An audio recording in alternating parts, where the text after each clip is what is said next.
ডানপন্থী কঠোরতা বলতে ইসরায়েল ডানপন্থী কট্টর, মানে নিজ ধর্মে কট্টর। ভারত ডানপন্থী কট্টর, ধর্মের নামে ক্ষমতায় গেছে, ব্রাহ্মণ্যবাদী। এরা যদি ধর্মের নামে ক্ষমতায় গিয়ে সন্ত্রাসী না হয়, তো মুসলমান ধর্মের নামে ক্ষমতায় গিয়ে কেন সন্ত্রাসী হয়? যে বাংলাদেশের লোকজন ফেসবুকে প্রচুর লেখালেখি করে, ট্রল করে ভারতের লোকজনকে নিয়ে, ইদানিং তা আরও বেশি। ডক্টর ইউনূসও জানে যে ইসলাম একটা সত্য ধর্ম, সত্য দিন, সবাই জানে মুসলমানেরা। কিন্তু মুসলমানেরা এই দিনের উপর কট্টর নয়। কে কত কম্প্রোমাইজ করতে পারে, কে কত সেকুলার হতে পারে? আমাকে যদি এক গালে একটা থাপ্পড় মারে আর এক গাল পেতে দেবো, ভাই এটা তো মেরেলে, কেন আমি সেকুলার? তাহলে তারা ভ্রান্তির উপর কট্টর, আর মুসলমানেরা সত্যের উপর সেকুলার, সত্যের উপর কম্প্রোমাইজ করছে। এই জন্য আমি আমার আজ থেকে ৩-৪ মাস আগের বক্তব্যগুলোতে বলেছি যে বাংলাদেশের লোকজন ফেসবুকে প্রচুর লেখালেখি করে, ট্রল করে ভারতের লোকজনকে নিয়ে, ইদানিং তা আরও বেশি।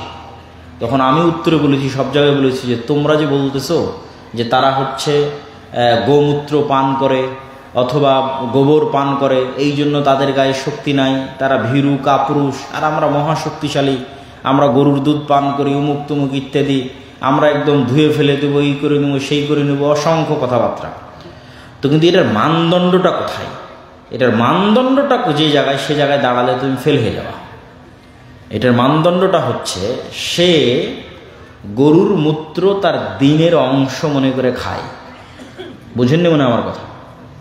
গরুর মূত্রের মতো একটা বিষয় বা গোবরের মতো একটা বিষয়কে তার দিনের উপর সে কট্টর কত, যে এইরকম একটা ভুল বিষয়কেও সে পান করে তার দিনের উপর কঠোরতার কারণে। তাহলে ও সাহসী, আর তুমি যদি সাহসী হও, তুমি তো দাড়ি রাখতে ভয় পেয়েছো, তুমি তো টাকনোর উপর কাপড় তুলতে ভয় পেয়েছো। কে কোথায় জঙ্গি বলে দিবে, কে সন্ত্রাসী বলে দিবে। বিদেশে যাবে, আমেরিকায় যাবে, ইংল্যান্ডে যাবে, দাড়িটি কাটো, কাটে পাসপোর্টের জন্য দাঁড়াও, মাথা থেকে টুপিটি সরাও, সেটা পাসপোর্টের জন্য দাঁড়াও। তো তুমি তো আগেই তোমার ধর্মকে বিক্রি করে দিয়েছো। তাহলে সাহসী কে? ও ভ্রান্তের উপর হতে পারে, কিন্তু ভ্রান্তের উপর আর কঠোরতা প্রমাণ করে যে ও প্রকৃত সাহসী। তোমার দিন সত্য হতে পারে, কিন্তু তোমার দিন সত্য হওয়ার পরও তোমার দুর্বলতা প্রমাণ করে তোমরা ভীরু কাপুরুষ। তাহলে এই জিনিসগুলোর সমাধান হচ্ছে, এই জন্য আমি বলেছি যে সারা পৃথিবী ডানপন্থী কঠোরতার দিকে যাচ্ছে। একমাত্র মুসলমানেরাই পাগল যে তারা সবসময় সেকুলারিজমের কথা বলতেছে। ডানপন্থী কঠোরতা বলতে ইসরায়েল ডানপন্থী কট্টর, মানে নিজ ধর্মে কট্টর। ভারত ডানপন্থী কট্টর, ধর্মের নামে ক্ষমতায় গেছে, ব্রাহ্মণ্যবাদী। এরা যদি ধর্মের নামে ক্ষমতায় গিয়ে সন্ত্রাসী না হয়, তো মুসলমান ধর্মের নামে ক্ষমতায় গিয়ে কেন সন্ত্রাসী হবে? কোন যুক্তিতে? আমেরিকাও ডানপন্থার দিকে আগাচ্ছে।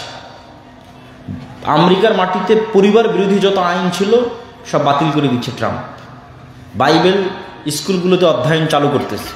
এটা একদিক থেকে ভালো, কিন্তু আমি যেটা নিতে বলতেছি সেটা হচ্ছে যে তাই কট্টর ডানপন্থী ধর্মের দিকে আগাচ্ছে। আর আমরা একমাত্র মুসলমান, কত ধর্ম থেকে দূরে থাকা যায়। তাহলে আমার দাবির সাথে না আল্লাহ একমত হবে, না আমার দাবির সাথে পৃথিবী একমত হবে। 2 নম্বর যে বিষয় এখানে উল্লেখ করা আছে, ফিলিস্তিন। ফিলিস্তিনকে আমরা ফিলিস্তিন বলছি, কিন্তু কোরআন এবং হাদিসে সেটাকে বলা হয়েছে শাম, মানে সিরিয়া। আজকের ইসরায়েলও সিরিয়া, আজকের ফিলিস্তিনও সিরিয়া, আজকের লেবাননও সিরিয়া, আজকের জর্ডানও সিরিয়া, আজকের সিরিয়াও সিরিয়া। এই যে 1947-এ ব্রিটিশরা যেমন এই পাকিস্তান আর বাংলাদেশকে ভাগ করে হিন্দুদের জন্য একটা বড় দেশ তৈরি করে দিয়েছে, এই ব্রিটিশরাই ওই আরবের সিরিয়াকে ভাঙ্গে টুকরা টুকরা করে ওর মধ্যে ইসরায়েলদের জন্য দেশ তৈরি করে দিয়েছে 1 বছর আগে পরে।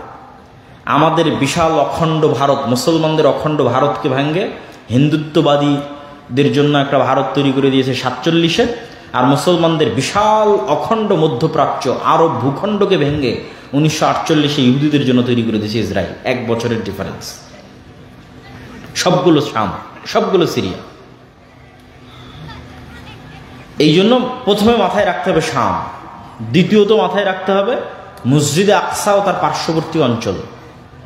মসজিদে আকসা এবং তার পার্শ্ববর্তী অঞ্চলকে আল্লাহ কোরআনে 2 বার বলেছে বরকতময়, আর 2 বার বলেছে পবিত্র ভূমি। একবার আল্লাহ সুবহানাহু ওয়া তাআলা বলছে সুবহানাল্লাযী আসরা বিআবদিহি লাইলাম মিনাল মাসজিদিল হারামি ইলাল মাসজিদিল আকসা আল্লাযী বারাকনা হাওলা। মহাপবিত্র সেই সত্তা যে তার বান্দা মুহাম্মদ সাল্লাল্লাহু আলাইহি সাল্লামকে রাতের বেলা মক্কার মসজিদে হারাম থেকে দূরবর্তী মসজিদে আকসায় সফর করিয়েছে, সেই দূরবর্তী মসজিদ যার চারিদিক আল্লাহ বরকত দিয়ে ঘিরে দিয়েছে। বলেন আল্লাহু আকবার। কোরআনের আয়াতের অনুবাদ আল্লাযী বারাকনা হাওলা, যে মসজিদ আকসার চারিদিক আমরা বরকত দিয়ে ঘিরে দিয়েছি। 2 নম্বর আয়াত ওয়ানাজ্জাইনাহু ওয়া লূতান ইলাল আরজিল্লাতি বারাকনা ফিহা লিল আলামিন। আমি আল্লাহ ইব্রাহিমকে আশ্রয় দিয়েছি, লূতকে আশ্রয় দিয়েছি পৃথিবীর ওই মাটিতে, যেই মাটিতে আমি বরকত রেখেছি সারা পৃথিবীর মানুষের জন্য। বলেন আল্লাহু আকবার। কোরআনের আয়াতের অনুবাদ করতেছি। আল্লাহ বলছেন আমি ইব্রাহিমকে আশ্রয় দিয়েছি আর লূতকে আশ্রয় দিয়েছি ওই মাটিতে। ইব্রাহিমকে কিভাবে? ইরাক থেকে যখন তার বাপ বের করে দিলেন তখন। লূতকে কিভাবে? লূতের সম্প্রদায়ের শহর আল্লাহ উল্টিয়ে দিয়ে যখন ধ্বংস করে দিলেন তখন লূত আলাইহিস সালাম সহ ঈমানদাররা পালিয়ে যেখানে আশ্রয় নিয়েছিল। আর ইব্রাহিম আলাইহিস সালাম ইরাক থেকে বাপের বাড়ি থেকে পালিয়ে যেখানে আশ্রয় নিয়েছিল। তাহলে ইব্রাহিম পালিয়ে আশ্রয় নিলেন, লূত পালিয়ে আশ্রয় নিলেন যেই জায়গা, সেই জায়গাকে আল্লাহ বলছে সারা পৃথিবীর মানুষের জন্য বরকতময়। সেটা হচ্ছে মসজিদ আকসা এবং তার পার্শ্ববর্তী, সেটাই জেরুজালেম, সেটাই শাম। এই জন্য মোহাম্মদ সাল্লাল্লাহু আলাইহি ওয়াসাল্লামের দারুল হিজরা মদিনা। মোহাম্মদ সাল্লাল্লাহু আলাইহি ওয়াসাল্লাম মক্কা থেকে হিজরত করেছে মদিনা, আর মোহাম্মদ সাল্লাল্লাহু আলাইহি ওয়াসাল্লামের পিতা ইব্রাহিম আলাইহিস সালাম হিজরত করেছে ইরাক থেকে শাম। এই জন্য দিন 2 জায়গাতে কিয়ামত পর্যন্ত থাকবে। একটা মোহাম্মদ সাল্লাল্লাহু আলাইহি ওয়াসাল্লামের হিজরত স্থল মদিনায় কিয়ামত পর্যন্ত দিন থাকবে, আর একটা পিতা ইব্রাহিম আলাইহিস সালামের হিজরত স্থল শামে কিয়ামত পর্যন্ত দিন থাকবে। হকপন্থীরা থাকবে শামে। এই জেরুজালেমের মাটিতে অসংখ্য নবী এসেছে। ইব্রাহিম আলাইহিস সালামের 2 সন্তান, বানু ইসরাইল, বানু ইসমাইল। বানু ইসমাইলের বংশে মোহাম্মদ সাল্লাল্লাহু আলাইহি ওয়াসাল্লাম, আমরা বানু ইসমাইল। আর বানু ইসরাইলের বংশে একদম ইব্রাহিম আলাইহিস সালাম থেকে শুরু করে ইসহাক, ইয়াকুব, ইউসুফ, মুসা, ঈসা, হারুন, দাউদ, সুলাইমান, জাকারিয়া, অসংখ্য নবী, যার বেশিরভাগ নবী জেরুজালেম এবং তার আশেপাশে, মসজিদ আকসা এবং তার আশেপাশে। যেমন 2-4টা নবীর কথা তো আপনারা খুব ভালো করেই জানেন। দাউদ আর সুলাইমান আলাইহিস সালাম সারা পৃথিবীতে যে রাজত্ব প্রতিষ্ঠা করেছিল, ওই রাজত্বের হেডকোয়ার্টার রাজধানী ছিল মসজিদ আকসা, জেরুজালেম। আর আরেকটা খুব ভালো করেই জানেন যে মারিয়াম আলাইহিস সালামের মা, ওয়াইজ ক্বালাত ইমরাতু ইমরান রাব্বি ইন্নী নাযারতু লাকা মা ফি বাতনি মুহাররান ফাতাকাব্বাল মিন্নি। আল্লাহ আমার পেটে সন্তান, ইমরানের স্ত্রী বলছে, সন্তানকে তোমার রাস্তায় ওয়াকফ করে দিয়েছি। ফালাম্মা ওয়াদাআতহা ক্বালাত রাব্বি ইন্নী ওয়াদাতুহা উনসা ওয়াল্লাহু আ'লামু বিমা ওয়াদাআত। যখন সন্তান প্রসব হলো বলছে আল্লাহ তো মেয়ে সন্তান হয়েছে। আল্লাহ বলছে আরে আমি তো আগে থেকেই জানি মেয়ে সন্তান হবে। ওয়ালাইসা যাকারু কাল উনসা, আর সব মেয়ে সব ছেলের মতো নয়, সব ছেলে সব মেয়ের মতো নয়। সে মেয়ের নাম মারিয়াম। তিনি যেই মসজিদের খেদমত করতেন সেই মসজিদের নাম মসজিদ আকসা। যেই মসজিদের মেহরাবের বর্ণনা আল্লাহ বলছে যে কুল্লামা দাখালা আলাইহা জাকারিয়াল মেহরাব ওয়াজাদা ইনদাহা রিজকা। যখনই জাকারিয়া মেহরাবে প্রবেশ করতো মারিয়ামের দেখতো অসময়ের ফল। ক্বালা ইয়া মারিয়াম আন্না লাকা হাযা ক্বালাত হিয়া মিন ইনদিল্লাহ। জাকারিয়া বলে মারিয়াম এই অসময়ের ফল কোথায় থেকে আসে? মারিয়াম বলে আল্লাহর পক্ষ থেকে আসে। ইন্নাল্লাহ ইয়ারযুকু মান ইয়াশা বিগাইরি হিসাব। আল্লাহ যাকে ইচ্ছা তাকে বেহিসাব রিজিক দান করতে পারে। তাহলে 1 নাম্বার কি ধারাবাহিকভাবে যে মারিয়াম এই মসজিদের খাদেম। 2 নাম্বার কি আজকের পৃথিবীতে যেই ধর্মের অনুসারী সবচেয়ে বেশি, কাগজে কলমে, বাস্তবে নয়। বাস্তবে একজনও খ্রিস্টান নয়, কাগজে কলমে নামকাও আসতে খ্রিস্টানের সংখ্যা বর্তমান পৃথিবীতে সবচেয়ে বেশি, মুসলমানদের চেয়েও বেশি। তাহলে খ্রিস্টান ধর্মের যিনি নবী ঈসা আলাইহিস সালাম তথা মারিয়ামের সন্তান, তার জন্মই জেরুজালেমে।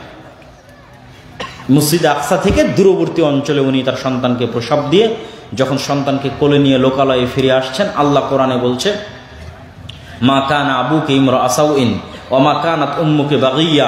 মারিয়াম তোমার বাপ তো খারাপ মানুষ ছিল না, তোমার মা তো ব্যভিচারী ছিল না, তুমি তো অবিবাহিতা, মেয়ে সন্তান কোথায় থেকে আসলো? ফাশারাত ইলাই। মারিয়াম বাচ্চার দিকে ইশারা করে বলছে আল্লাহ শিখিয়ে দিয়েছে কথা বলবা না, মুখ বন্ধ রাখবা, ইশারা করবা বাচ্চার দিকে। বাচ্চার দিকে ইশারা করছে, তখন ওরা বলছে কাইফা নাতাকাল্লামু মান কানা ফিল মাহদি সাবিয়া। তুমি কি মজাক করো নাকি? ওই বাচ্চার সাথে কিভাবে কথা বলবো যে বাচ্চা এখন মায়ের কোলে আছে, দুধ পান করতেছে, এই বাচ্চা তো কথা বলতে পারবে না। তখন ঈসা আলাইহিস সালাম মায়ের কোল থেকে বলে উঠছে ইন্নী আব্দুল্লাহ আতানিয়াল কিতাব ওয়া জাআলানি নাবিয়্যা। আমি আল্লাহর বান্দা, আল্লাহ আমাকে কিতাব দিয়েছে, আল্লাহ আমাকে নবী করেছে। ওয়া আওসানি বিস সালাতি ওয়াজ যাকাতি মা দুমতু হাইয়া। আর আল্লাহ আমাকে আদেশ দিয়েছে যতদিন বেঁচে থাকবো ততদিন যেন সালাত আর যাকাত বাদ না যায়। আল্লাহু আকবার। মায়ের কোলে ছোট্ট বাচ্চা কথা বলতেছে, তখন বলতেছে সালাত যাকাত বাদ দেওয়া যাবে না। প্রথম কথার মধ্যেই আছে যে আল্লাহ আমাকে আদেশ দিয়েছে যে সালাত আর যাকাত যেন বাদ না যায়। তাহলে এই জেরুজালেমের সাথে নবীদের ইতিহাস জড়িত। এবং এখানে আরেকটা সূক্ষ্ম জিনিস আপনাদের মনে রাখতে হবে, ইউরোপ এবং আমেরিকার মানুষেরা চামড়ার অহংকার করে যে আমাদের চামড়া সাদা চামড়া, আফ্রিকান নিগ্রোরা তো একদম কালো, এই জন্য ওদেরকে গোলাম বানিয়ে রাখে, আর এশিয়ারা যেহেতু শ্যামা সাদা অথবা শ্যামা মেটে, এদেরকেও একটু ডিসকোয়ালিফাই মানে ভিন্ন দৃষ্টিতে দেখে। এই রেসিজমটা আগে অনেক বেশি ছিল, এখন একটু কমেছে, কিন্তু অন্তরের মধ্যে আছে। তো এই জায়গায় দুটো সূক্ষ্ম জিনিস মনে রাখতে হবে। এক, তাদের চামড়া সাদা হলেও, ইউরোপ আমেরিকার মানুষের চামড়া সাদা হলেও, তারা যেই নবীকে নবী হিসেবে মানে ওই নবী ইব্রাহিমের সন্তান, এবং তার গায়ের চামড়া তাদের মতো নয়, কেননা তিনি এশিয়ান। তার গায়ের চামড়া মুহাম্মদ সাল্লাল্লাহু আলাইহি ওয়াসাল্লামের মতো, তার গায়ের চামড়া আমাদের মতো। এক নাম্বার মনে রাখার বিষয়। দুই নাম্বার মনে রাখার বিষয় কি, আজকের ইহুদিরা যদি বলে যে হ্যাঁ আমরা বাইগণ, ইসহাক, ইয়াকুব, ইউসুফ, তাদের 12 ভাই, তাদের সন্তান, তো ওদেরও গায়ের চামড়া সাদা হবে না, ইউরোপিয়ান আমেরিকানদের গায়ের চামড়ার মতো হবে না যদি বাই বর্ন ওদের সন্তান হয়। তাদের গায়ের চামড়া হবে মুসলমানদের মতো, কেননা এশিয়ানদের মতো, আরবদের মতো, ইউরোপিয়ান আমেরিকানদের মতো না। সুতরাং তাদের এই দাবির মধ্যে অবশ্যই কোনো ধোঁকা বা সঠতা আছে। সম্মানিত উপস্থিতি, কি বলছিলাম? ফিলিস্তিন ইস্যু। ফিলিস্তিন ইস্যুতে আগে আমাদের জানতে হবে এই জায়গার গুরুত্বটা কত, এই জায়গার মহত্বটা কত।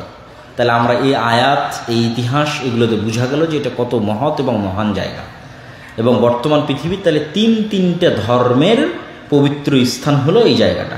মুসলমানদেরও পবিত্র স্থান, খ্রিস্টানদেরও পবিত্র স্থান, ইহুদিদেরও পবিত্র স্থান।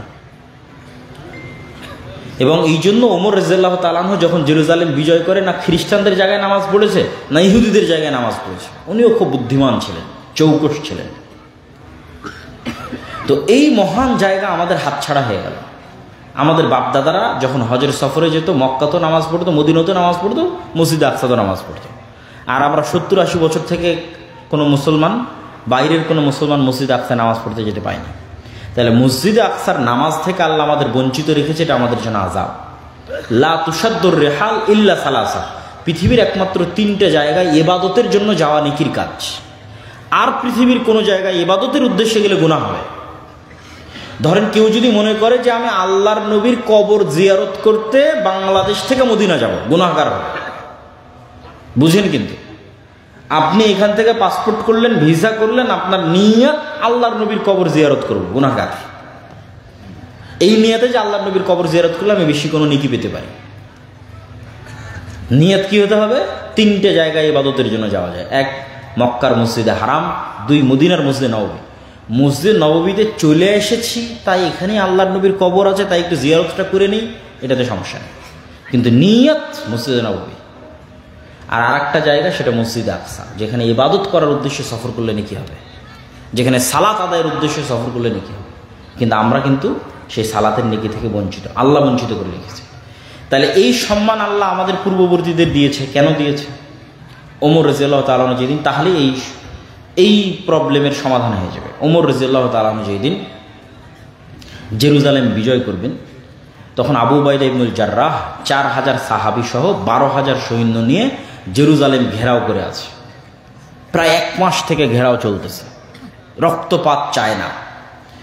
পাদ্রীরা বলল ঠিক আছে, আমরা শেষ পর্যন্ত আত্মসমর্পণ করতে রাজি আছি, চাবি হস্তান্তর করতে রাজি আছি, আমিরুল মুমিনিন খলিফাতুল মুসলিমিনকে আসতে হবে। আমাদের বইয়ে যার ভবিষ্যৎবাণী করা আছে সে আবু উবাইদা ইবনুল জাররাহ নয়। এখন তোমাদের যে প্রধান সেনাপতি সে ওই ব্যক্তি নয় যার হাতে আমরা চাবি হস্তান্তর করব। আমাদের ধর্মীয় বইয়ে এগুলো লেখা নাই, তবে একজনের কথা লেখা আছে, তাকে আসতে হবে, তাকে আমরা যাচাই করব। তা আমিরুল মুমিনিন খলিফাতুল মুসলিমিনের কাছে চিঠি লেখা হলো। উনি আসলেন, যখন উনি জেরুজালেমে প্রবেশ করছেন তখন উনি উটের রশি ধরে টানছেন। এটা কিন্তু 1200 কিলোমিটারের পথ, মদিনা থেকে রওনা দিয়ে ফিলিস্তিনের জেরুজালেম 1200 কিলোমিটার পথ উটের পথে আসছেন। তো 2 জন মিলে ভাগ করে নিয়েছে চাকরের সাথে। তো যখন ঢুকছেন তখন তার পালিতে তিনি রশি ধরে টানছেন, এবং জামা কাপড় জীর্ণ শীর্ণ। তো যেহেতু এই বিজয়টা একটা বড় বিজয়, কেননা রোমান এম্পায়ারের সবচেয়ে বড় তীর্থস্থল বিজয় হচ্ছে, এই জন্য হাজার হাজার পাদ্রী আছে। তা আবু উবাইদা ইবনুল জাররাহ হন্তদন্ত হয়ে ছুটে এসে বলছে আজকে তো অপমান হয়ে গেলাম আমরা, আপনি হচ্ছেন আমাদের আমির, আমাদের খলিফা, আপনার এই অবস্থা দিয়ে তারা আমাদের হাসি ঠাট্টা করবে।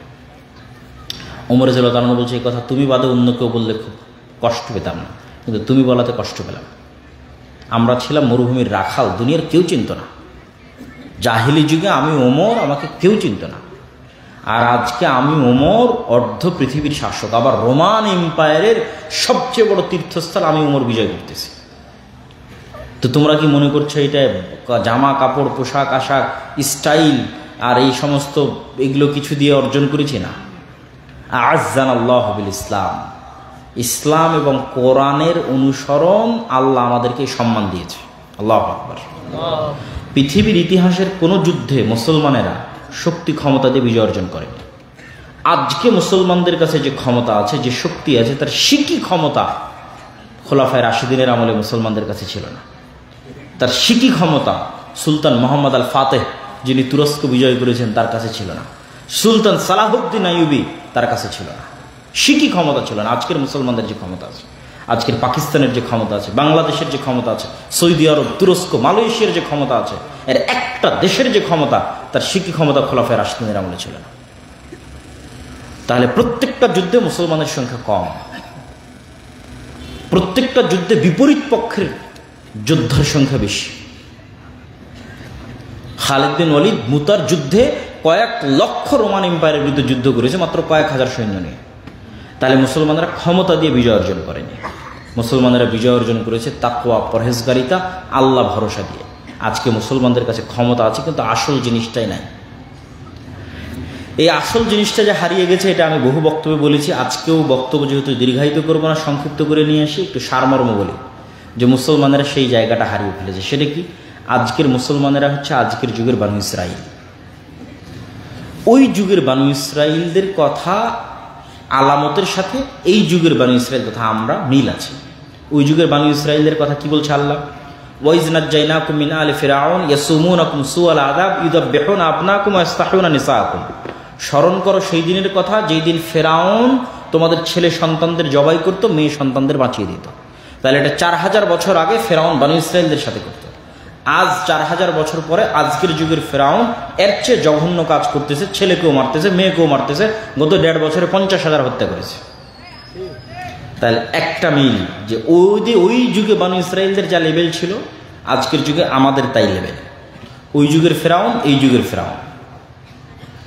2 নম্বর মিল হচ্ছে চরিত্রে। ওই যুগের বানু ইসরাইলের চরিত্রের মিলটা দেখেন। ওই যুগের বানু ইসরাইলেরা চোখের সামনে দেখলো, আল্লাহ বলছে ওয়াইজ ফারাকনা বিকুমুল বাহরা, আমি যখন সমুদ্রকে বিদীর্ণ করে দিলাম আর মুসার বানু ইসরাইলদের জন্য রাস্তা তৈরি করে দিলাম। একটা না, 12টা রাস্তা, 5 5 10 তার সাথে 2, 12টা রাস্তা তৈরি করে দিলাম। তো ফিরআউনকে চোখের সামনে ডুবতে দেখার পরও বানু ইসরাইলেরা মুসা আলাইহিস সালামকে বলছে লান নুমিনা লাকা হাত্তা নারাল্লাহ জাহরা, মুসা তোমার উপর ঈমান আনয়ন করবো না যতদিন না তোমার আল্লাহকে সচক্ষে না দেখছে। বলে নাউজুবিল্লাহ।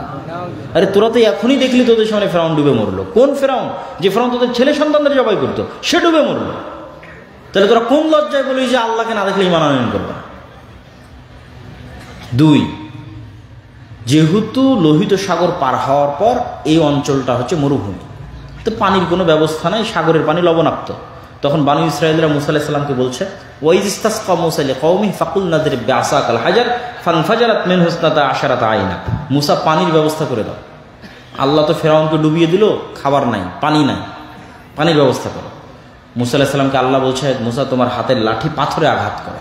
মুসা আলাইহিস সালাম লাঠি পাথরে আঘাত করলো, মরুভূমিতে পাথর ফেটে পানি বের হতে লাগলো। আল্লাহু আকবার। এবং আল্লাহ বলছে তাও একটা দুটো নয়, 12টা ঝর্ণা তৈরি হলো। 12টা ঝর্ণা। রাস্তা পার হওয়ার সময় যেমন 12টা রাস্তা তৈরি হয়েছিল সমুদ্র পার হওয়ার সময়, এখন ঝর্ণা তৈরি হওয়ার সময় 12টা তৈরি হলো। খাবার কই? আল্লাহ বললো ঠিক আছে আমি জান্নাত থেকে খাবার পাঠাচ্ছি। মরুভূমিতে তো আর খাবার হবে না, এখানে লোহিত সাগর, ওই পারে তো ফিরআউন আর তার ফিরআউন মারা গেছে, কিন্তু ফিরআউনের সৈন্যবাহিনী মিশরে আছেই, আর এখানে মরুভূমি। তাহলে খাবার কোত্থেকে আসবে? জান্নাত থেকে। খাবারের নাম কি? মান্না সালোয়া। সব মুফাসসিরিনে কেরাম মান্না সালোয়ার ব্যাখ্যা দিতে গিয়ে লিখেছে আজকের পৃথিবীর যেটা সবচেয়ে দামি মাশরুম, তার সাথে পাখির গোস্ত। তো আমি রিসার্চ করে দেখলাম যে আজকের পৃথিবীর যেটা সবচেয়ে দামি মাশরুম, যেটার কথা কোরআনে বলা আছে মান্না সালোয়া, সেই মাশরুমের বর্তমান বাংলাদেশি টাকায় 1 কেজি মাশরুমের দাম 4 থেকে 5 লক্ষ টাকা। তাহলে যেই মাশরুমের 1 কেজির দাম 4 থেকে 5 লক্ষ টাকা, ওটা জান্নাত থেকে আসতো, তার সাথে পাখির গোস্ত আসতো। এইটা ভক্ষণ করতো তারা, আর পাথর থেকে ঝর্ণা বের হতো। এরপরও বানু ইসরাইল মুসা আলাইহিস সালামকে বলছেন যে লান নাসবিরা আলা তুআমিন ওয়াহিদ ফাদউ লানা রাব্বাক, এক খাবার আমাদের ভালো লাগে না, তোমার আল্লাহকে বলো এই মরুভূমির মধ্যে থেকে পেঁয়াজ, ডাল, আদা, রসুন বের করে দিতে। তো এই যে বানু ইসরাইলের এই স্বভাব, তখন মুসা আলাইহিস সালাম বলল যে ঠিক আছে, তুমি যদি আদা, ডাল, চাল, রসুন চাও, তাহলে এই মরুভূমি পার হলেই সুজলা সুফলা শস্য শ্যামলা বাংলাদেশের মতো একটা ভূমি আছে, তার নাম ফিলিস্তিন, প্রচুর জাইতুন আবাদ হয়, যুদ্ধ করে বিজয় করো। তখন এই বানু ইসরাইল বলছে, যেই বানু ইসরাইল চোখের সামনে ফেরাউনকে ডুবতে দেখলো, যেই বানু ইসরাইল দেখছে চোখের সামনে মরুভূমিতে পাথর ফেটে ঝর্ণা বের হচ্ছে, যেই বানু ইসরাইল দেখছে প্রতিদিন জান্নাত থেকে খাবার আসতেছে, সেই বানু ইসরাইল বলল ইযহাব আনতা ওয়া রাব্বুকা ফাকাতিলা, মুসা তুমি আর তোমার আল্লাহ গিয়ে যুদ্ধ করো, আমরা যুদ্ধ করতে পারবো না। বলেন নাউজুবিল্লাহ। আচ্ছা, আপনারা কি জানেন যে এই বানু ইসরাইলের জন্য 12টা ঝর্ণা কেন তৈরি হয়েছিল? 12টা রাস্তা কেন তৈরি হয়েছিল? এরা ইউসুফ আলাইহিস সালামের 12 ভাইয়ের বংশধর, এরা ইয়াকুব আলাইহিস সালামের 12 সন্তানের বংশধর, এরা নবীদের সন্তান, এরা ইব্রাহিমের সন্তান, ইসহাকের সন্তান, ইয়াকুবের সন্তান, ইউসুফের ভাই। ইউসুফ আলাইহিস সালামের মৃত্যুর 300 বছর পর মুসা আলাইহিস সালাম এসেছে। সব রক্ত, সেম রক্ত, ইব্রাহিম আলাইহিস সালামের রক্ত, ইসহাক আলাইহিস সালামের রক্ত, ইয়াকুব আলাইহিস সালামের রক্ত। তাহলে নবীর সন্তানেরা বলতেছে যে আল্লাহকে যতক্ষণ দেখবো না ততক্ষণ ঈমান আনয়ন করবো না। নবীর সন্তানেরা বলতেছে তুমি আর তোমার আল্লাহকে যুদ্ধ করো। তাহলে কিভাবে নবীর সন্তানেরা এতটা সংকীর্ণ মনে হয়ে গেল, এতটা ধোঁকাবাজ, এতটা মুনাফিক, এতটা সঠতাপূর্ণ হয়ে গেল কেমনে? তো আমি যে বলেছি যে আজকের যুগের মুসলমানেরা বানু ইসরাইল, তার জন্য আমি 2টা দলিল দিয়েছি। এক, আল্লাহ বানু ইসরাইলের এত লম্বা ঘটনা কোরআনে কেন বলবে? কোরআনে একটা কথাও ফেলে দেওয়ার নয়। তাহলে এই যে এতগুলো আয়াত পড়লাম, সব কোরআনের আয়াত, পড়লাম আর অনুবাদ করলাম, তাহলে বানু ইসরাইলের এত ঘটনা সূরা বাকারার অর্ধেক বানু ইসরাইলের ঘটনা। তার মানে মুসলমানেরাও একদিন বানু ইসরাইল হয়ে যাবে, তাই এই ঘটনা পড়ে যেন শিখে। এটা রাসূল সাল্লাল্লাহু আলাইহি ওয়াসাল্লাম বলে গেছে। আর মুসলমানেরা যে বানু ইসরাইল হয়ে গেছে, এটা আমি ইউরোপে গিয়ে দেখেছি, আমেরিকায় গিয়ে, ইউরোপ, ইংল্যান্ডে গিয়ে দেখেছি, ফ্রান্স, ইতালিতে গিয়ে দেখেছি। মুসলমানদের জন্ম নিবন্ধন থেকে, পাসপোর্ট থেকে, ওই শহরে প্রবেশ থেকে, ওদের কাছে এই কি বলার নাম বেনিফিট নেওয়া থেকে, ওদের কাছে বাড়ি নেওয়া থেকে, প্রত্যেকটা ধাপ মিথ্যার উপর। মুসলমান কিন্তু সবকিছু মিথ্যার উপর, মুসলমান সবকিছু অন্যায়ের উপর, ও হাজি, নামাজি সবকিছু, কিন্তু সবকিছু ধোঁকা এবং দুর্নীতির উপর। তাহলে এই মুসলমানই তো ওমরের বংশধর, এই মুসলমানই তো খালিদ বিন ওয়ালিদের বংশধর, সালাহুদ্দিন আইয়ুবের বংশধর, মুহাম্মদ সাল্লাল্লাহু আলাইহি ওয়াসাল্লামের বংশধর। তাহলে ওরাও তো নবীর বংশধর, তো আর এরকম মুনাফিক হয়ে গেল কি করে? ওরা যে বানু ইসরাইল হয়ে গেছে, ওরাও বানু ইসরাইল হয়ে গেছে। এই গত নির্বাচনে রূপগঞ্জে অসংখ্য মানুষ আমি সচক্ষে দেখেছি, উভয় প্রার্থীর কাছ থেকে টাকা নিয়ে বলেছে যে তোমাকে ভোট দিব, মানে 2 জনের থেকে টাকা নিয়ে বলেছে 2 জনকে ভোট দিব। তাহলে মিথ্যুক, অথচ সবাই নামাজি, হাজি। এই গত 16 বছরে এরকম জালসার বৈঠকের প্রধান অতিথি, বিশেষ অতিথি হয়েছে, অথবা মসজিদ মাদ্রাসা কমিটির দায়িত্বের মধ্যে আছে, এরকম যদি ভাগ করি তাহলে ডিসি, এসি, ওসপি, এসিল্যান্ড, মন্ত্রী, মিনিস্টার, এমপি, এর 80 ভাগের বেশি আছে জালসা কমিটিতে, 80 ভাগের বেশি আছে মসজিদ মাদ্রাসা সভাপতিতে। আর যদি ওমরার লিস্ট করি তো 60% বেশি হবে যেগুলো ওমরা করে এসেছে। আর তাহাজ্জুদের নামাজ তো সবাই পড়তো, কিন্তু নিজ নিজ দায়িত্বের জায়গায় সব মিথ্যুক, অন্যায়কারী, ধোঁকাবাজ, মুনাফিক, মানুষের হক মেরে খায়। তারা বানু ইসরাইল না? বানু ইসরাইল বাহ্যিকভাবে দেখায় যে আমরা আল্লাহকে অনেক ভয় করি, মুখে দাঁড়িয়ে আছে, মাথায় টুপি আছে, কিন্তু সৎ নয়, মিথ্যুক। এবং এটা শুধু তাদের ক্ষেত্রে নয়, আম জনসাধারণের ক্ষেত্রে দেখেন যে আম জনসাধারণ তার বোনকে বাপের সম্পত্তিতে ভাগ দিবে, ভাগ দিতে গিয়ে ন্যায় করেনি, হয় ভাগ বুঝিয়েই দেয়নি, অথবা বুঝে দেওয়ার ক্ষেত্রে যেটা জমি ভালো, যেটা উঁচু, যেটা দামি, ওটা নিজে নিয়েছে, যেটা পানিতে ডুবে আছে, নদীতে আছে, চরে আছে, ওটা বোনকে দিয়েছে। তাহলে সে নামাজি, হাজি, ওমরাকারী, কিন্তু তার চরিত্র দেখেন বানু ইসরাইলের মতো, মিথ্যুক, মুনাফিক, ধোঁকাবাজ, দুর্নীতিবাজ। সে হাজি, নামাজি, ওমরাকারী, কিন্তু মেয়েকে যখন বিয়ে দিতে যাচ্ছে তখন ঠিকই ডিমান্ড নিচ্ছে।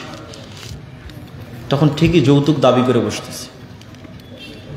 তাহলে এই যে আপনি যৌতুক দাবি করতেছেন মেয়ের পরিবারের কাছে, এটা হচ্ছে আপনি জেনে শুনে মেয়ে এবং মেয়ের পরিবারের উপর জুলুম করতেছেন, অন্যায় করতেছেন, তথা আপনি মিথ্যা ধোঁকা এবং অন্যায়ের উপর প্রতিষ্ঠিত আছেন। এখন কারণ উত্তর কি, যে ওরা নবীর সন্তান হয়ে এরকম হয়ে গেল আর আমরাও উম্মতে মুহাম্মাদি এরকম হয়ে গেলাম, দুইজনই আমরা বানু ইসরায়েলদের মতো হয়ে গেলাম, ওরাও নবীর সন্তান, আমরাও সম্মানিত। ঘটনা কি?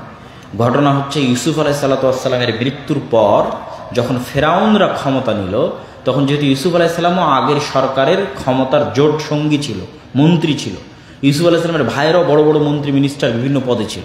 তখন পরের ফেরাউন যখন ক্ষমতায় আসলো, এরা বলল আগের সরকারের রাজারা যেমন আমার শত্রু, আগের সরকারকে যারা সাপোর্ট দিয়েছে এরাও আমাদের শত্রু, এদেরকে ধরার মার। তো এইটা বাড়লো আরো কেন? যে কোনো পাদ্রী, যে কোনো জ্যোতিষী, যে কোনো জাদুকর, ওই সময় জাদুরও খুব চর্চা ছিল, এসে বলতো ফেরাউন তোমার ক্ষমতা যদি ধ্বংস হয় এই বানু ইসরায়েলদের হাতে ধ্বংস হয়ে যাবে। তখন মাথা আরও গরম হয়ে গেল যে 300 বছরের জুলুমের স্টিম রোলার চললো বানু ইসরায়েলদের উপর। তো গোলামিতে বানু ইসরায়েলদের স্বভাব নষ্ট হয়ে গেল। গোলামিতে যে স্বভাব নষ্ট হয় তার প্র্যাকটিক্যাল উদাহরণ দিই। ধরেন আমি মনিব, আমার 2টা গোলাম আছে, আমি এই একটা রুটি ওই গোলামরা 2-3 দিন থেকে না খেয়েছে দিয়ে দিলাম, তোরা মারামারি করে নিয়ে লেগা। তখন ওরা একটা রুটি নিয়ে মারামারি লেগে যাবে, একটা রুটির জন্য মিথ্যা বলবে, একটা রুটির জন্য ধোকা দিবে, একটা রুটির জন্য দুর্নীতি করবে, একটা রুটির জন্য মারবে। তাহলে গোলামের নেচার তৈরি হচ্ছে যে গোলাম খাবার নিয়ে কাড়াকাড়ি করে, এবং খাবার নিয়ে কাড়াকাড়ি করতে গিয়ে মিথ্যা বলে, টাকা নিয়ে কাড়াকাড়ি করে, টাকা নিয়ে কাড়াকাড়ি করতে গিয়ে মিথ্যা বলে, দুর্নীতি করে একটা টাকার জন্য। এটা গোলামের নেচার। তো এরকম পালিয়ে লুকিয়ে এরকম চুরি চামারি দুর্নীতি ধোকা করতে বাধ্য হয়ে গেছে 300 বছর। এই জন্য মুসা আলাইহিসসালামকে আল্লাহর বানু ইসরায়েলদের সাথে মানুষ করেনি।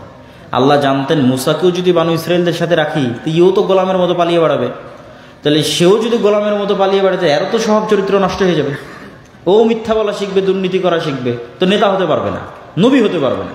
তখন আল্লাহ কি করলেন, মুসা আলাইহিসসালামকে তুলে রাজার বাড়িতে পাঠিয়ে দিলেন। রাজা ফেরাউন, ফেরাউনের বাড়িতে রাজপুত্র, অ্যাজ এ প্রিন্স, রাজপুত্র হিসেবে মুসা আলাইহিসসালাম মানুষ হয়েছে। মানে টাকা পয়সা খাদ্য এগুলো নিয়ে মারামারি কাড়াকাড়ি গোলামি মিথ্যা ধোকা এগুলোর চতুর্পাশ সীমানার মধ্যে নাই। তাহলে স্বাধীন আত্মমর্যাদা সম্পন্ন হিসেবে মুসা আলাইহিসসালাম বড় হয়েছে। এই জন্য মুসা আলাইহিসসালাম যেই দিন দেখছে যে ফেরাউনের একটা লোক বানু ইসরায়েলের একটা লোককে অত্যাচার করছে, তো মুসা আলাইহিসসালাম যদি বানু ইসরায়েলের সাথেই বড় হতো, ওই বলতো আরে এটা তো আমরা দেখেই আসছি জন্মের পর থেকে এরকম জুলুম হয়, কিন্তু গোলাম, আমার বাপ মা 14 গোষ্ঠী গোলাম, দেখে কি আর মানা করি কি।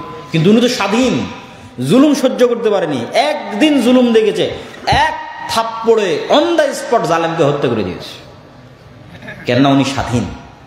এই জন্য ওনার সাথে বানু ইসরায়েলের মিলেনি, বানু ইসরায়েলরা গোলামি করতে করতে সংকীর্ণ মনে হয়ে গেছে। তো আমাদের মতো আজকের যুগের মুসলমানদের সকল সমস্যা হচ্ছে সারা পৃথিবীর মুসলমানেরা প্রায় 200 বছর ইউরোপিয়ানদের উপনিবেশ ছিল। ভারত পাকিস্তান বাংলাদেশের মুসলমানেরা ব্রিটিশদের গোলাম ছিল 190 বছর। যেই জমি এখন CAS RS পর্চায় আপনার নামে খাজনা কাটছেন, এই জমিতে খাজনা কাটতো জমিদারের নামে, জমির মালিকানাই ছিল না। নীল চাষ করে পিটিয়ে আদায় করা হতো, গোলাম। তখন একটা টাকার জন্য মিথ্যা বলা, একটা টাকার জন্য দুর্নীতি করা, একটা টাকার জন্য কাড়াকাড়ি করা, যেহেতু গোলাম, চাকরি নাই, তো গোলামি করতে করতে করতে করতে রক্তের মধ্যে মিথ্যা ধোঁকা দুর্নীতি ঢুকে গেছে। ঠিক ওই যুগের বানু ইসরায়েলদের মধ্যে যেভাবে ঢুকে গেছে। এটার আর একটা চাক্ষুষ প্রমাণ নেবেন যে ব্রিটিশরা যেহেতু আমাদের উপর একটু কম জুলুম করেছে, ইতালি ফ্রান্স স্পেন এরা আফ্রিকার মুসলমানদের উপর আমাদের চাইতে 3 গুণ জুলুম করেছে। এই জন্য আফ্রিকার মুসলমানদের নেচার আমাদের চাইতে আরো বেশি নিম্ন স্তরে চলে গেছে। ইতালির রাজধানীতে, ফ্রান্সে, স্পেনের রাজধানীতে দেখবেন যত চোর চামার মদখোর নেশাখোর জুয়াখোর আড্ডাখোর আছে তার বেশিরভাগই দেখবেন মুসলমান, এবং আফ্রিকান মুসলমান, নট ইন্ডিয়ান অ্যান্ড পাকিস্তানি আর বাংলাদেশি মুসলমান না। এবং বাংলাদেশি ইন্ডিয়ান পাকিস্তানি মুসলমানদের চেয়ে ওদের নেচার আরো নিম্ন স্তরে চলে গেছে। কেননা ওদের উপর জুলুমটা, গোলামিটা ছিল আরো ভয়ঙ্কর, আরো ভয়াবহ, ফ্রান্স স্পেন এবং ইতালির জুলুম অত্যাচার। তাহলে এই ফিলিস্তিন ইস্যুর সারমর্ম হচ্ছে বর্তমান যুগের মুসলমানেরা বানু ইসরায়েল। বর্তমান যুগের মুসলমানদের মূল্য বর্তমান পৃথিবীতে বসবাস করা একটা পশু প্রাণীর মতো নয়। 3 নাম্বার, বর্তমান যুগের মুসলমানদের স্বভাব চরিত্র নামকা অবস্থায় বাহ্যিকভাবে ইসলামের সবকিছু ঠিক আছে, কিন্তু ভেতর থেকে মিথ্যুক, ধোকাবাজ, দুর্নীতিবাজ, মিথ্যার উপর প্রতিষ্ঠিত, নেতৃত্বের গুণ নাই, এগুলো গোলামির গুণ। নেতা কখনো মিথ্যা বলা জানে না। আবু সুফিয়ান কাফের মুশরিক, কিন্তু মিথ্যা বলা জানত না। মুহাম্মদ সাল্লাল্লাহু আলাইহি ওয়াসাল্লামের নামও মিথ্যা বলেনি। বাদশাহ হিরাক্লিয়াসের দরবারে জেরুজালেমে বসে মুহাম্মদ সাল্লাল্লাহু আলাইহি ওয়াসাল্লাম মিথ্যা বলেনি। আবু সুফিয়ান তখন কাফের মুশরিক, কেন মিথ্যা বললে নেতা হওয়া যায় না। এবং বর্তমান পৃথিবীর দুইটা সিস্টেম আমাদেরকে গোলাম রাখার জন্য, মানে ব্রিটিশরা তো আমাদের ছেড়ে চলে গেছে, তাহলে কেন আমরা স্বাধীন হতে পারছি না? স্বাধীন হতে পারছি না মানে স্বাধীন মানুষের নেচার, স্বাধীন মানুষের যে চরিত্র সেটা আমার মধ্যে আসতেছে না কেন? একটা আত্মমর্যাদাবোধ সম্পূর্ণ মানুষের চরিত্র আমার মধ্যে আসতেছে না কেন? দুইটা জিনিস ব্রিটিশরা ইহুদিরা মিলে সারা পৃথিবীতে চালু রেখেছে আমাদের মধ্যে গোলামির স্বভাব অব্যাহত রাখার জন্য। একটার নাম গণতন্ত্র আর একটার নাম সুদ। এই ফিলিস্তিন ইস্যুর সমাধান হলো এই দুইটাতে, একটার নাম গণতন্ত্র, একটার নাম সুদ। গণতন্ত্র এমন এক জিনিস যেখানে মিথ্যা না বললে আপনি রাজনীতি করতেই পারবেন না, মিথ্যা বলতেই হবে। আপনারা যেমন চোখের সামনে দেখেছেন গত 16 বছরের মিথ্যা, এখন আবার দেখছেন যে গণতন্ত্রের নামে কত রকমের মিথ্যা কথা চলতেছে। গত 16 বছর যেমন দেখেছেন চাঁদাবাজি, এখনো দেখতেছেন একই চাঁদাবাজি, শুধু মানুষ পরিবর্তন হয়েছে, দল পরিবর্তন হয়েছে, কিন্তু ওই ধোঁকাবাজি দুর্নীতি তার জায়গায় ঠিক আছে। এটা গণতন্ত্র টিকিয়ে রাখে। গণতন্ত্র এই ধোঁকাবাজির সিস্টেম, এই মিথ্যের সিস্টেম, এই জিনিসগুলোকে টিকিয়ে রাখে। দুই, সুদ কিভাবে মিথ্যাকে টিকিয়ে রাখে? রাসূল সাল্লাল্লাহু আলাইহি ওয়াসাল্লাম দোয়া করলে বলে, আল্লাহুম্মা নাউযুবিকা মিনাল মা'সামি ওয়াল মাগরাম, আল্লাহ কর্জ থেকে বাঁচতে চাই, গুনাহ থেকে বাঁচতে চাই। সাহাবীরা জিজ্ঞেস করছে, আল্লাহ নবী এত কেন কর্জ থেকে বাঁচতে চান? আল্লাহ নবী বলছে, যখন মানুষ কর্জ নেওয়া শুরু করে মিথ্যা বলা শুরু করে। হলো, যখন মানুষ কর্জ নেওয়া শুরু করে মিথ্যা বলা শুরু করে। এখন এই মনাকাশা, সাহাপাড়া, চাপাই, শিবগঞ্জ, কানসাট একটা বাড়ি খুঁজে নিয়ে এসে দেন যে বাড়িতে কিস্তির লোন নাই, আর একটা বাড়ি খুঁজে নিয়ে এসে দেন যে বাড়িতে কিস্তির লোন আছে অথচ একদিনও মিথ্যা বলেনি। মানে এমন একটা বাড়ি খুঁজে নিয়ে এসে দিবেন যে বাড়িতে কিস্তির লোন আছে কিন্তু একদিনও মিথ্যা বলেনি। আল্লাহ নবী বলেছে, আল্লাহ নবী লোন থেকে বাঁচতে চান কেন? লোন নেওয়া শুরু করলে মিথ্যা বলা শুরু হয়। কেন? আল্লাহ নবী জানেন মিথ্যা বললে নেতা হওয়া যায় না। আপনি আপনার বোনকে যে সম্পত্তি বুঝিয়ে দেননি ন্যায়ের সাথে, ওর থেকে মাপ নিয়ে আপনি জান্নাতে যেতে পারবেন, কিন্তু উপরে যিনি আল্লাহ আছেন তিনি কোনোদিন মনে করবে না যে এই মানুষটাকে রাষ্ট্রের নেতা বানানো যায়, কোনোদিন মনে করবে না। আপনি নেতা হওয়ার অযোগ্য, ক্ষমা চেয়ে জান্নাতে যেতে পারেন। মিথ্যা বললে, দুর্নীতি করলে, ধোঁকা দিলে, অসৎ হলে নেতা হওয়া যায় না। তাহলে আমাদের স্বভাবের মধ্যে গোলামি আছে, গোলামির স্বভাবের কারণে আমরা গোলাম আছি। তাহলে আগে স্বাধীনের স্বভাব অর্জন করতে হবে, মানে একটা স্বাধীন ব্যক্তিত্ব সম্পন্ন মানুষ কোন স্বভাবের হয় সেটা অর্জন করতে হবে। এই জন্য আল্লামা ইকবাল বলেছে, তৃতীয় পয়েন্টে যাওয়ার আগে এই পয়েন্টটা এই বক্তব্য দিয়ে শেষ করব। আল্লামা ইকবাল তার বক্তব্যের মধ্যে বলেছে, কবিতার মধ্যে বলেছে, সাবাক ফিরসে পর সাদাকাত কা, শুজাআত কা, আদালত কা, লিয়া জায়েগা তুঝসে কাম, দুনিয়া কি ইমামত কা।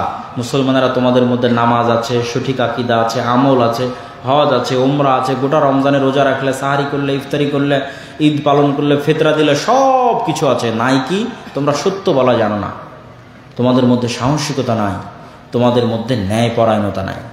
তোমরা নতুন করে সত্য বলা শিখো, ন্যায়পরায়ণতা প্রতিষ্ঠা করা শিখো, সাহসী হও, আল্লাহ তোমাদেরকে পুনরায় দুনিয়ার নেতা বানিয়ে দিবে। আল্লাহু আকবার। এই জিনিসটা মুসলমানদের নাই, সারা পৃথিবীতে মুসলমানদের নাই। এটা মুসলমানদের নিয়ে আসতে হবে। সব নবী ছিলেন সত্যবাদী, সব নবী ছিলেন ন্যায়পরায়ণ, জন্মগত ন্যায়পরায়ণ আর সত্যবাদী করার জন্যই মুসা আলাইহিস সালামকে ফেরাউনের বাড়িতে পাঠানো হয়েছে, বনী ইসরাঈলদের সাথে রাখা হয়। সম্মানিত উপস্থিতি, এবার তৃতীয় পয়েন্টে চলে যায়। তৃতীয় পয়েন্ট কি লেখা ছিল এখানে? বেদাতিরা আহলুল হাদিসদের মসজিদ দখল করে নিচ্ছে। প্রথম কথা হচ্ছে যে বাংলাদেশের মতো একটি রাষ্ট্র, যেই রাষ্ট্রকে কেউ বলছে গণতান্ত্রিক রাষ্ট্র, কেউ বলছে সাম্য নিরাপত্তার রাষ্ট্র, কেউ বলছে সেকুলারিজম, ধর্মনিরপেক্ষ রাষ্ট্র, যেই মূলনীতিতে আপনি আসেন না কেন, এখানে যদি একটা হিন্দুর শান্তি স্বাধীন মতো তার দিন প্রচারের, তার ইবাদত করার অধিকার থাকতে পারে, তাহলে অবশ্যই একজন আহলুল হাদিস সালাফি মানহাজের অনুসারী ব্যক্তির তার দিন প্রচারের, পালন করার, মসজিদ মাদ্রাসা তৈরি করার অধিকার আছে। এবং এই অধিকারের স্বীকৃতি সবাইকে দিতে হবে। এবং আমার বিশ্বাস যে এমন কাউকে খুঁজে পাওয়া যাবে না যে অধিকারের স্বীকৃতি দিবে না। তাহলে এই অধিকারটা লঙ্ঘন হচ্ছে কি কারণে? প্রথমত এখানে উভয় পক্ষ থেকে কারণ থাকতে পারে। এক নম্বর কারণ থাকতে পারে, কিছু কিছু জায়গায় এমন ন্যারো মাইন্ডেড মানুষের বসবাস, যারা এই বিষয়টাকে আহলুল হাদিস বা গায়ের মুকাল্লিদিয়াত এই বিষয়টাকে একদম বাতিল ফিরকার অন্তর্ভুক্তের মধ্যে ফেলে দেয়। অথচ আমি আব্দুল্লাহ দারুল উলুম দেওবন্দে একবার একটা বৈঠকে ছিলাম, যেখানে ভারত উপমহাদেশের বড় বড় দেওবন্দি আলেমরা উপস্থিত হয়েছিল, যেখানে বিষয় ছিল গায়ের মুকাল্লিদিয়াত কা ফিতনা। ওখানে দারুল উলুম দেওবন্দের ছাত্রদের দাবি অনুযায়ী তাকে যারা বাহরুল উলুম বলে, বাহরুল উলুম নেয়ামাতুল্লাহ আজমি, তিনি আমার ওস্তাদ, এখনও জীবিত আছে, ওনার একটা বক্তব্যের বিষয় ছিল কিয়া আহলে হাদিস আহলুস সুন্নাত ওয়াল জামাত সে খারিজ হ্যাঁ, এটা ওনার বক্তব্য বিষয় ছিল। তথা আহলে হাদিসরা কি সত্য যে মানহাজ আহলুস সুন্নাত ওয়াল জামাত এর বাইরে একটা বাতিল ফেরকা? তখন উনি দীর্ঘ 1-1.5 ঘন্টা বক্তব্য দিয়েছিলেন, যেটা আমি নিজে ওখানে বসে থেকে শুনেছি, তার বক্তব্যের পয়েন্টগুলো নোট করেছি। যে বক্তব্যের সামারিতে উনি এটাই বলেছেন যে না, তিনি একজন দেওবন্দি আলেম, তিনি বলেছেন যে না, আহলে হাদিসরা আহলুস সুন্নাত ওয়াল জামাতের অন্তর্ভুক্ত। কিন্তু এই জিনিসটা জানার জন্য তো জ্ঞান অর্জন করা লাগবে, পড়া লাগবে। এই জন্য আমি ভারত উপমহাদেশে আহলে হাদিসদের ইতিহাসের উপর আমার লম্বা বক্তব্য আছে। আহলে হাদিসদের ইতিহাসের উপর আমার বক্তব্যটা যদি কেউ শুনে, যে কোনো বাংলা ভাষাভাষী যে কোনো মতবাদের অনুসারী মানুষ, যে কোনো মাযহাবের অনুসারী মানুষ, শুধু ভারত উপমহাদেশে আহলে হাদিসদের ইলমে ইতিহাস এই বক্তব্যটা যদি শুনে এবং ওখান থেকে আমার বক্তব্য শুনে নিয়ে যদি 2-1 মিনিটও স্টাডি করে ক্রস চেক করে যে আব্দুল্লাহ যা বলছে তা ঠিক কিনা, আব্দুল্লাহ যা বলছে তা ঠিক কিনা, তাহলে এতটুকু অবশ্যই ঘোষণা দিতে হবে যে আহলে হাদিসরা বাতিল ফিরকা নয়, তাদেরকে ঘোষণা দিতে হবে যে বাতিল ফিরকা নয়। কিন্তু এর জন্য জ্ঞান লাগবে। কিন্তু একদল আবেগী মানুষ থাকে যাদের সেই ন্যূনতম জ্ঞানটুকু নাই, তারা তখন পাগলের মতো আচরণ করে। এবং এই পাগলের মতো আচরণের আমরা 2 ভাবে সমাধান করতে পারি: প্রশাসনের সহযোগিতা নেওয়া এবং তাদের যারা বড় আলেম ওলামা আছে, যাদের মধ্যে মোটামুটি আহলুল হাদিস সম্পর্কে একটা স্বচ্ছ এবং ভালো ধারণা আছে। যেমন ধরেন বর্তমান ধর্ম প্রতিমন্ত্রী যিনি আছেন, ধর্ম উপদেষ্টা যিনি আছেন, তিনি আমাদের আহলে হাদিসদের প্রায় সব বড় বড় মাদ্রাসায় গেছেন, আমার সাথেই কয়েকবার দেখা সাক্ষাৎ হয়েছে। তিনি জানেন যে আহলে হাদিসরা কি চিন্তা চেতনা রাখে, কি করে, তাদের মানহাজ কি, তাদের বক্তব্য কি, খুব ভালোভাবে জানেন। তো এরকম আরও মানুষজন আছে যারা আহলে হাদিসদের সম্পর্কে পজিটিভ ধারণা রাখে। তাদের ইনফ্লুয়েন্সটা আমাদের কাজে লাগাতে হবে এবং প্রশাসনের সহযোগিতা নিতে হবে। এবং অলরেডি আমার কানে যদিও একটা কেস এসেছে, সেগুলোকে কেন্দ্র করে আমি রাষ্ট্রের উচ্চ পর্যায়ে কথা বলেছি এবং আশা করি যে এই ধরনের ঘটনাগুলো কমানোর জন্য প্রশাসনিক দিক থেকে একটা ভালো সাপোর্ট হয়তো ইনশাল্লাহ আশা করছি আমরা পাবো। ইনশাল্লাহ আপনারা দোয়া করেন যেন সেটি আমাদের জন্য সহজ হয়, বলেন আল্লাহুম্মা আমিন। আর দ্বিতীয়ত, যারা আমাদের ভিন্ন ঘরানার আছে, তাদেরও যারা উপর পর্যায়ের আলেম ওলামা আছে, তাদের সাথেও আমি এই বিষয়টি নিয়ে কথা বলেছি এবং তাদের থেকেও পজিটিভ রিপ্লাই পেয়েছি। এবং এই 2 পজিটিভ রিপ্লাইকে সামনে রেখে কিভাবে সামনে এগিয়ে এই জিনিসগুলোকে কমানো যায় সেটার উদ্যোগ আমরা অতি দ্রুত নিব, ইনশাল্লাহ নিচ্ছি, কথা চলতেছে। তো আশা করব এবং আল্লাহ সুবহানাহু ওয়া তাআলার নিকটে দোয়া করব যেন বাংলাদেশের মাটি আহলুল হাদিসদের জন্য এক উর্বর দাওয়াতের ক্ষেত্রে পরিণত হয়, আল্লাহুম্মা আমিন। তবে একটু আত্মসমালোচনার দরকার আছে। এত কিছু বলার পর কি একটু আত্মসমালোচনার দরকার আছে? দেখবেন আমি আমার বহু বক্তব্যে বলেছি যে দাওয়াতের পদ্ধতি হতে হবে নম্র এবং ভদ্র। মুসা আলাইহিস সালামের মতো নবীকে যদি ফেরাউনের মতো কাফেরের সাথে ভদ্র ভাষায় কথা বলতে বলা হয়, নম্র ভাষায় কথা বলতে বলা হয়, অথচ আল্লাহ জানেন যে ফেরাউন হেদায়েত প্রাপ্ত হবে না, এটা আল্লাহ জানেন যে ফেরাউন হেদায়েত প্রাপ্ত হবে না, তারপরেও আল্লাহ মুসা আলাইহিস সালামকে বারবার বলছে তুমি নরম ভাষায় কথা বলবা। তো আমাদেরও কিছু আসলে বক্তব্য এমন হয়ে যায় যে ওই বই আগুনে পুড়িয়ে দাও, অমুক কে অমুকের বাচ্চা বা তমুক ইবলিস বা শয়তান, এই ধরনের যে গালিগালাজগুলো আমরা ব্যবহার করি, এটা তো আসলে একটা মানুষের ক্ষেত্রেও ব্যবহার করা উচিত না। এটা মুসলমানের ক্ষেত্রে ব্যবহার করা তো বহু দূরের কথা, একজন বিধর্মীর ক্ষেত্রেও ব্যবহার করা উচিত না। আল্লাহ সুবহানাহু ওয়া তাআলা যত জায়গায় পবিত্র কোরআনে ইহুদি, নাসারা, মুশরিক এবং এদেরকে যত জায়গায় সম্বোধন করেছেন, সম্মান দিয়ে সম্বোধন করেছেন। দেখেন আজকের যারা আল্লাহ বলছে যে এরা অভিশপ্ত, ইহুদিরা অভিশপ্ত, আল্লাহ কোরআনে বলছে। আল্লাহ কোরআনে বলছে এরা মুসলমানদের সবচেয়ে শত্রু হবে।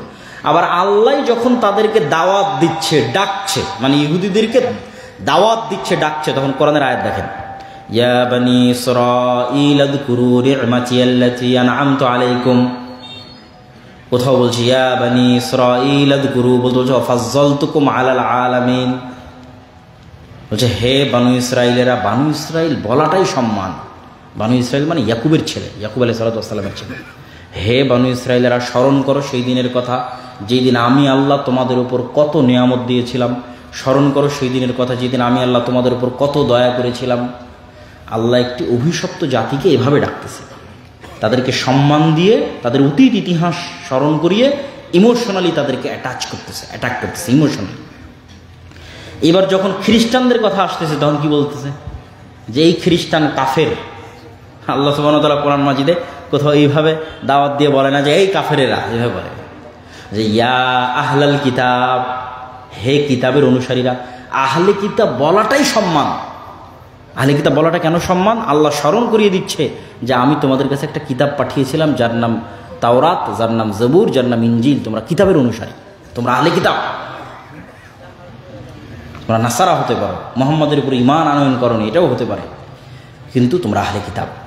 সম্মান দিয়ে স্মরণ করে ডেকে তারপরে দাওয়াত দিচ্ছে, তাআলাউ ইলা কালিমাতিন সাওয়াআম বাইনানা ওয়া বাইনাকুম, আসো এমন কথার দিকে যে আমার এবং তোমার মধ্যে এক। তাহলে আপনি বলেন যে আপনার এক পাশের হানাফি ভাই, এক দেওবন্দি ভাই, সে এই ইহুদির চাইতে, মুশরিকের চাইতে, ফেরাউনের চাইতে, ওই খ্রিস্টানের চাইতে কি খারাপ? কি বলেন, খারাপ?